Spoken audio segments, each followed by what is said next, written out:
गुस्सा एक ऐसी फीलिंग जो कभी कभी हम सब पर हावी हो जाती है ना? ऐसा लगता है जैसे सब कुछ कंट्रोल से बाहर है। पर घबराइए नहीं, आज हम कुछ ऐसे कमाल के तरीके देखेंगे जिनसे न सिर्फ गुस्से को समझा जा सकता है बल्कि उसे सही राह भी दिखाई जा सकती है। तो आज हम क्या क्या जानने वाले हैं, ये रहा हमारा रोड मैप। हम इन 5 जरूरी पड़ावों से गुजरेंगे जो हमें अपना गुस्सा मैनेज करने में मास्टर बना देंगे।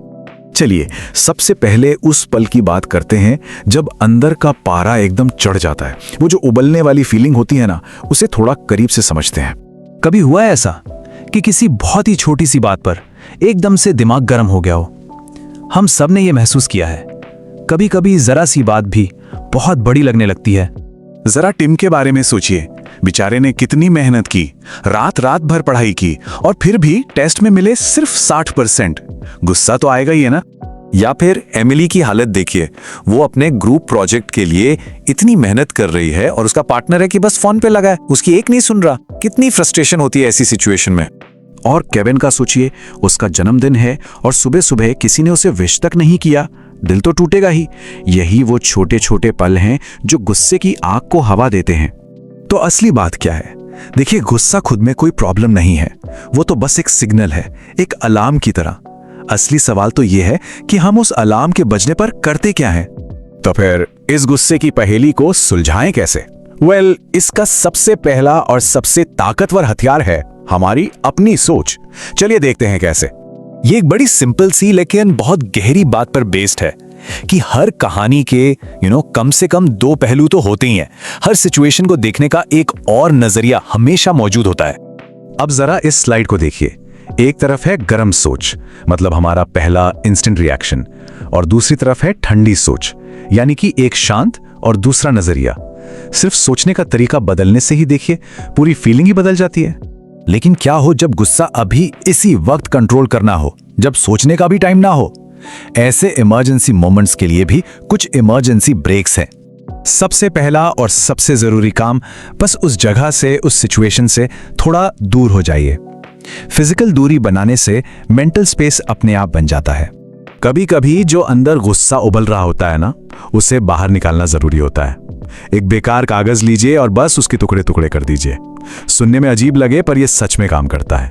या फिर कुछ ऐसा करिए जो आपको गहरी और धीमी सांस लेने पर मजबूर कर दे, जैसे कि बुलबुले फुलाना। यह आपको फौरन शांत करने में मदद करता है। अपने दिमाग का फोकस शिफ्ट कीजिए, नेगेटिविटी से हटाकर पॉजिटिविटी पर लाइए। उन चीजों के बारे में लिखिए जिनके लिए आप शुक्रगुजार हैं। यह आपके मूड को तुरंत बदल सकता है। और कभी कभी हमें बस किसी नरम चीज को गले लगाने की जरूरत होती है। यह हमें एक सुरक्षा और आराम का एहसास देता है, चाहे हमारी उम्र कुछ भी हो। अब बात करते हैं थोड़ी तैयारी की, मतलब गुस्से का तूफान आने से पहले ही अपनी एक शांति किट तैयार रखने की। तो पेश है काम डाउन बॉक्स। ये आपका अपना पर्सनल शांति का खजाना है, एक ऐसी जगह जहां वो सारी चीजें हैं जो आपको सुकून देती हैं। इस बॉक्स में क्या क्या हो सकता है? सोचिए, वो चीजें जो आपके दिल के करीब हैं। किसी अपने की तस्वीर, कोई पसंदीदा किताब, एक स्ट्रेस बॉल या कोई खास खत। ये आपका अपना पर्सनल पीस जोन होगा।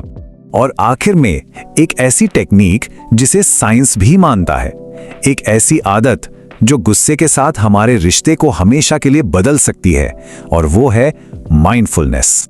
तो हुआ ये कि 2018 में कुछ रिसर्चर्स ने सोचा, चलो देखते हैं कि क्या सिर्फ कुछ मिनट का ध्यान सच में हमारे गुस्से पर कोई फर्क डाल सकता है। जवाब आपको हैरान कर देगा। और जो रिजल्ट्स आए वो कमाल के थे। जिन लोगों ने माइंडफुलनेस ऐप का इस्तेमाल किया, उनका चिड़चिड़ापन 27% तक कम हो गया, उन लोगों के मुकाबले जिन्होंने सिर्फ ऑडियो बुक सुनी थी। और सबसे कमाल की बात पता है क्या है? ये जबरदस्त बदलाव आया सिर्फ 10 मिनट के सेशन से। जी हां, रोज के सिर्फ 10 मिनट। तो देखिए, गुस्से पे काबू पाना नामुमकिन बिल्कुल नहीं है। अब आपके पास भी कई सारे टूल्स हैं। तो अब सवाल यह है कि आपकी अपनी शांति की किट में सबसे पहली चीज क्या होगी?